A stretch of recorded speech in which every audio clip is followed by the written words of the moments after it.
you're maybe planning to visit Japan in the future or even move to Japan, here are just some stuffs that surprised me that maybe can help you to prepare yourself. Just take it as an opinion from someone who was born and raised in Indonesia until I was 18 and then moved to Japan, because different background, different culture shock.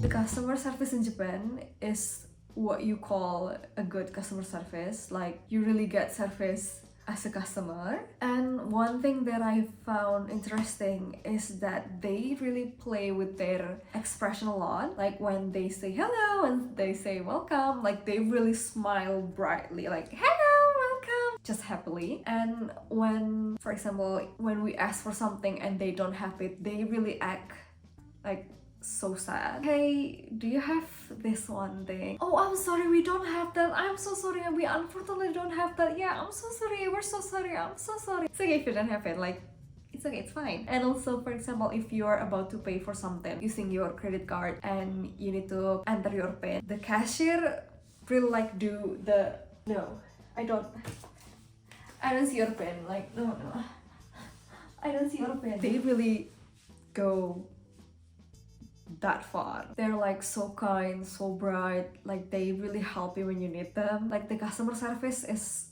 customer servicing. Now, everyone will agree with me on this. They use a lot of plastic on unnecessary stuff. Even like when you are buying a cookie, like a pack of cookie, the packaging is a plastic packaging. And then inside, you're gonna have a plastic tray, and then each cookie is individually wrapped in more plastic. So it's just plastics inside plastic, like kind of the same vibe with what you have in your house, you know, plastic inside's plastic, but in a bad way. This is just something that I'm not used to, because I think in Indonesia we use Europe sizing. At least now I know how long my feet is. Everyone is just minding their own business in a good way. They just respect each other enough to not disturb each other, at least at my college. So when you ride train and then the train is gonna be late, the train staff gonna let you know that, hey, sorry, we're gonna be late, right? And then you're gonna have to tell your teacher that, hey, I'm gonna be late. But you're not allowed to talk loudly inside the train. So everyone is literally like whispering like, hi, sensei, sumimasen, chotto okurimasu. So it's just like, hey, sensei, sorry, I'll be late because the train is late. Like that. And everyone is doing the same thing. So it's just a train full of people whispering to their phone.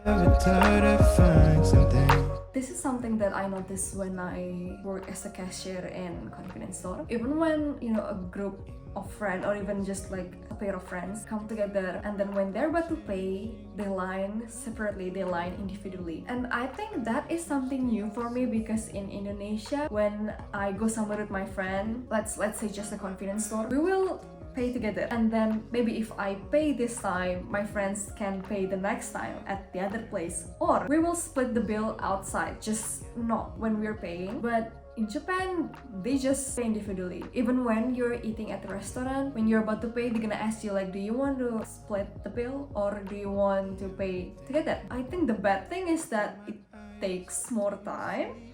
But the good thing is, you don't have to do the calculate. You just pay for your stuff. You just pay for what you eat. This is something that I didn't really notice. I just noticed it when I went to a school trip with my friends, my college. So like we ate together, right? 朝ごはんとか昼ごはんとか夜ごはんとかも全部。で、あの時がいただきますって言って、みんながlike they hold their plate up and then they eat it. So like they bring it closer to themselves. And that is a really foreign concept for me as an Indonesian. I don't think we don't really do that unless you don't have table in front of you, or like when you're sitting at the yuka, so the table ga nai toka. Of course you're gonna hold your plate up, but if you have table, you're not gonna do that. And I think that is really something that made me, oh, this is something new, this is something different. And because I'm not used to doing that, I think it hurt my hand. I think it's so heavy to have to hold my plate and then eat it. Of course some people put it back when they're drinking or something, but a lot of them like really hold it up like this and then they eat. Of course I'm doing the same thing, because when you're in Rome, do it the Rome way, right? Is that right? I think that's right. So even before COVID, people in Japan already wear masks. Some wear masks because they have cough or they have flu and they don't want to spread it to other people. And some also wear masks even when they are not sick, because they are protecting themselves from getting all the virus. I love wearing masks. Even before COVID, I love wearing masks because first, I ride my bike, right? And I think it's protecting me from all the dust or small insect that can suddenly fly to your face, and also protecting my identity so people couldn't really see my face. So yeah, mask is a good thing. Wear your mask. Yeah, everything is just so well organized. The one that really surprised me, the one that really makes me feel happy was, so I went to Bangtan dan Nokon Sato di show. It was at Nagoya Dome. And you know, like at Dome, they have big pillar, and then each pillar have members picture, like a banner, because the pillar is actually everywhere, so it's actually a free game, right? But everyone really nicely lining themselves. They really line nicely, and what I mean by lining nicely is that the line is so straight. Everyone is giving space to the person in front of them and the person behind them. Everyone they just give a really good space. I love that. Everyone is so respectful. Like they're not like, hurry up, or you know, like, so why does it take so long? No, like they're just so respectful, and the people that are taking the picture are also respectful and know their place. They don't take too long to take the picture. It's just literally people respecting each other. And I think one thing that can really conclude of what I'm saying is that they take others' feelings as their priority.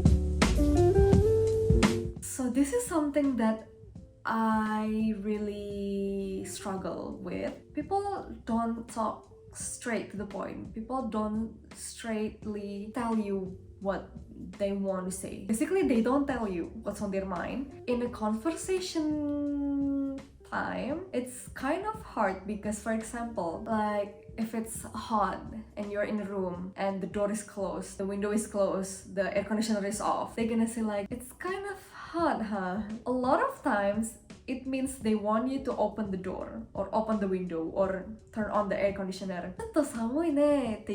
Close the door, close the window, turn on the air conditioner, or dambo sukeru toka. Or for example, when you're outside with your friend and then they say like, "Chotto nakasita yo ne," it means they're asking you to like, let's eat right now. Let's go find some food. They don't say what they want to say. They talk in hint. But the bad thing is that I never get the hint. So it takes a long time to get used to it. Even when I'm asking for advice to my teacher or to my friends about my design, even my teacher's gonna be like, maybe you should do this, but maybe I don't know, maybe this one is better, but I don't know. Maybe you could do that, but or maybe not. Maybe you could do this one. I think this one is good, but this one is. So yeah, I don't know. I literally need that advice. Like I literally asking you for your advice and opinion. Even when I ask my friend for their opinion between to design, like which one is better, is this one better or is this one better, they don't give me straight answer. They're like, oh, this one is good, oh, but this one is also good, oh, but this, I like this one because this, oh, but I like this one because this, done. They don't give me the answer. So I'm gonna sit there and like, what was the answer? Hard to get used to. Is this because they take others' feeling as their priority, like what I said in the previous point? They don't wanna start no fucking problems when this is something that imi wakarang mitai. Not in the bad way. It's just that is why. on my side. I think because in Indonesia, we don't have a significant food to eat when it's Christmas or New Year's. But in Japan, they eat chicken and cakes. And like months before Christmas and New Year's, for example, like 3 or 4 months before, all supermarkets or even convenience store, they already have like booklet of what kind of cakes and chickens that you can order, and you have to order it like 4 or 3 months in advance because you cannot just buy it that day. If you want to buy it that day, like on the day, it's just maybe some small cakes, and usually there's nothing left. And even until now, I don't understand like why. Because for me, cakes is for birthday, like birthday cakes. You eat cakes on birthday. I mean, you can eat cakes whenever you want, but cakes is just like a birthday thing for me. But in Japan, it's for Christmas and New Year's. And that's all the end. I'm so proud of myself. I hope this doesn't come off as me complaining. This is genuinely stuff that I found interesting in Japan, and I hope this could help you prepare yourself or help you, learn something new about each culture in the world. I hope this video is helpful for you. Take care of yourself, take care of your health, drink vitamin if you need them. If you don't need them, at least drink water. Water is important for our health as a human being.